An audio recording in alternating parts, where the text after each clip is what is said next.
Hello students, this is Swati, and as we have already completed the factors influencing consumer buying behavior, now let's come to know what is consumer buying process.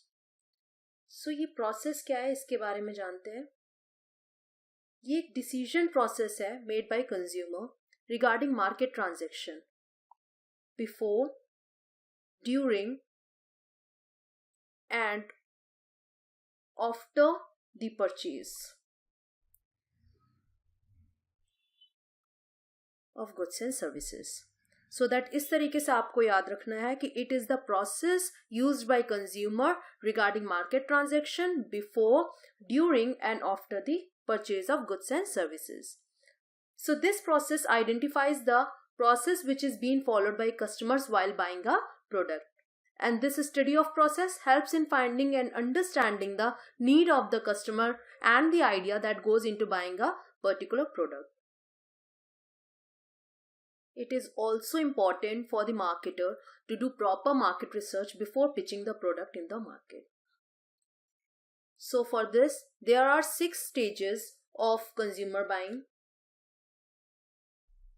process, which ensures that your marketing strategies addresses each stage and leads to higher conversion and long-term customer loyalty. तो इन stages के through हम consumer buying process को समझ सकते हैं. So first one is problem recognition. इसको हम बोलेंगे problem और need recognition. सबसे पहले तो हमें ये याद रखना है कि without any need or without any type of recognition, it is very important that need to purchase usually gets triggered by internal motivation or external motivation. As do you think a purchase can ever take place without the recognition of the need? Certainly not. So that पहले तो हमें need देखना है कि वो किस चीज की उनको जरूरत है. For example, हम ले सकते हैं a consumer wants to purchase a new pair of shoes.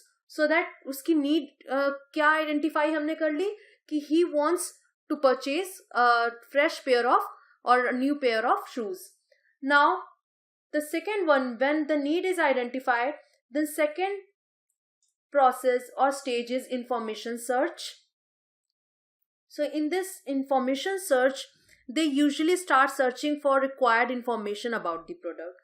तो यहाँ पे information इकट्ठा करेंगे and the consumer search for the product information in different sources. Through different sources, they can consult with family, with friends, with peer groups, and they can read newspapers or watch televisions and contact salesmen and try all the possible ways or sources of information.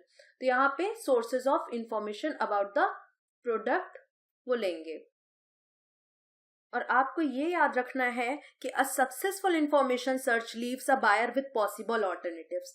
अगर बहुत अच्छा information search हुआ है एक product के बारे में, अगर shoes चाहिए, अब किस brands के चाहिए, कैसी quality होनी चाहिए, कैसी features होनी चाहिए, from different sources हमें पता चला है, तो उनके बारे में जब हमें चीजें पता चलती है तो successful information search क्या बताता है? वो buyer को possible alternatives provide करता है. अब बात करते हैं थर्ड स्टेज की, जो है इवैल्यूएशन ऑफ ऑल्टरनेटिव्स. सबसे इंपॉर्टेंट स्टेज ये बन जाती है, चाहे आपका प्रोडक्ट या चाहे आप जो प्रोडक्ट ऑफर कर रहे हैं, आप कितने भी स्टैंड आउट क्यों ना हो अमंग द कंपटीशन, बट ये आपको पूरी तरीके की श्योरिटी नहीं करता, ये आपको पूरी तरीके से इंश्योर नहीं करता कि कंज्यूमर आपकी तरफ जाएंगे, क्योंकि वो एक प्रोडक्ट को खरीदने से पहले बहुत सारी चीजें कंपेयर करते हैं. They also want to compare other options to ensure their decision is the right one और नॉट. तो इस तरीके से आपको और भी ज्यादा उनको अट्रैक्ट करना है and also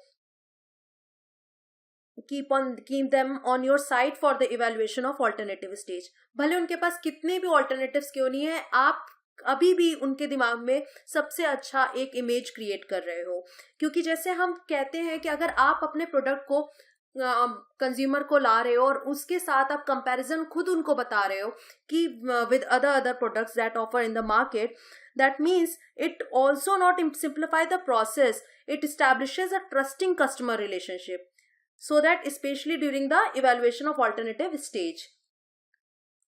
Now the fourth one is ये भी एक बहुत इंपॉर्टेंट स्टेज बन जाता है, एज यहाँ पे अगर हम समझें तो the customer has explored multiple options here, they understand the pricing and payment options, and they are now deciding whether to move forward with the purchase or not. So that still यहाँ पे अभी purchase उनका ये decision clear नहीं हुआ है कि वो अपने आपके प्रोडक्ट के साथ जाना चाहते हैं कि नहीं जाना चाहते हैं. They still have a doubt. So that marketer को क्या करना चाहिए, यहाँ पे ज्यादा इंफॉर्मेशन देकर और ज्यादा उनको श्योरिटी प्रोवाइड करके that they make a purchase, they make a good purchase, and they may the best provider to fulfill this need is essential. So that उसको ये चीजें आपको रिमाइंड करानी होगी that your product is well and good from all. इस तरीके से यहाँ पे परचेज डिसीजन में वो क्या करेगा, सारी की सारी चीजों को कंसिडर करेगा, but still they consumer have a choice to walk away और to go for the product और मूव फॉरवर्ड. नेक्स्ट स्टेज है आपका परचेज. इसलिए आपको कंफ्यूज नहीं होना है in purchase decision and purchase, क्योंकि परचेज डिसीजन में still he has a doubt over the product कि वो खरीदे कि ना खरीदे स्टिल. सो दैट यहाँ पे उसके पास अभी भी ऑप्शन है, उसने सारे ऑल्टरनेटिव्स देख लिए हैं बट स्टिल वो अभी डाउट में है. यहाँ पे आपको मार्केटर को क्या करना है, उसको पूरी तरीके से इंफॉर्मेशन क्रिएट करनी है, उसके नीड से अपने प्रोडक्ट को मैच कराना है, that this product suited him the most, so that वो आपके प्रोडक्ट में आपको इंटैक्ट रह सके. अब आते हैं आपके परचेज डिसीजन पे, परचेज पे, जो आपका फिफ्थ स्टेज है purchase. So here a need has been created already, research has been completed yet, and the customer has decided to make a purchase. Now he has decided to make a purchase. यहाँ पे in the fifth stage, all the stages that lead to conversion have been finished. अब यहाँ पे जितनी भी stages थी, ये सारी stages conversion की थी. Now a final stage of purchasing the product आपका fifth stage show कर रहा है. However, इसका मतलब ये है कि marketing is just important during this stage as during the previous. आपको ये भी याद रखना है. ध्यान देने वाली बात ये है कि if the purchase process is too difficult, purchase process को हमें बहुत ज्यादा सिंपल रखना है for consumer. It should be very simple. Purchase process should be very simple as if it is difficult, customers and therefore revenue can be easily lost. So आपको याद रखना जितना सिंपल हो सके, क्योंकि परचेज में आपको ये पता होगा कि here the consumer actually decide to make a purchase in this stage. Now the last one and the most important, post purchase behavior. So the process doesn't end after the consumer buys the product, but post buying the consumer is either satisfied or dissatisfied with his decision or no.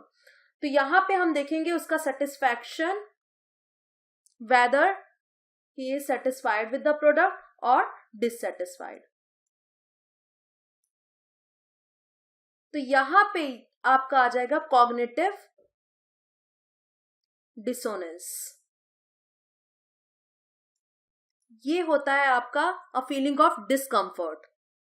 तो if the consumer is happy or delighted, they are like satisfied with the product, and if their need is not properly get achieved और उसके बाद वो जो product से चाह रहे थे उनको नहीं मिला, so that there would be the disappointment in them.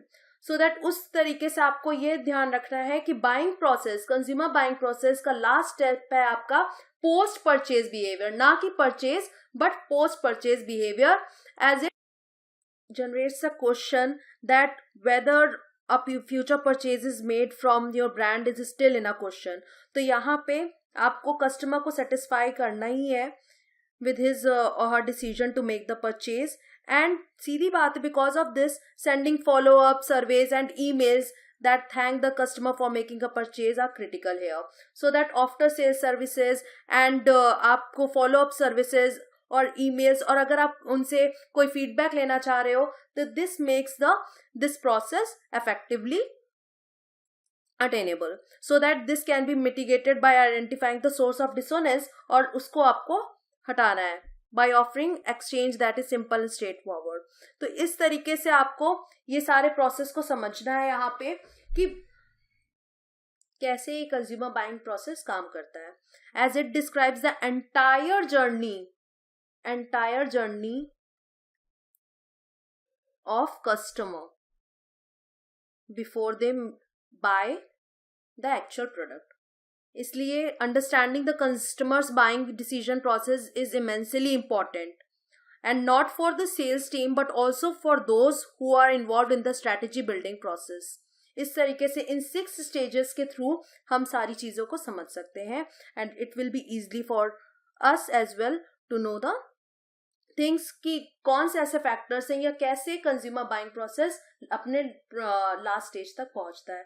पर इसमें सबसे इंपॉर्टेंट आपको ये याद रखना है कि 6th स्टेज आपकी लास्ट स्टेज है, जो कि कंफ्यूज करने के लिए परचेज भी आ सकता है आपके पेपर में, पर आपको याद रखना है कि post purchase behaviour is the last stage of this buying process, and जिसमें कॉग्निटिव डिसोनेंस की फीलिंग आती है. That means the feeling of discomfort, and you can say that mental discomfort experienced by a person who simultaneously holds 2 or more contradictory beliefs, ideas or values. So that इस discomfort को हटाना है. इस तरीके से consumer buying process है. So this part's end up here.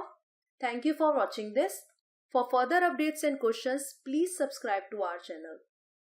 Thank you.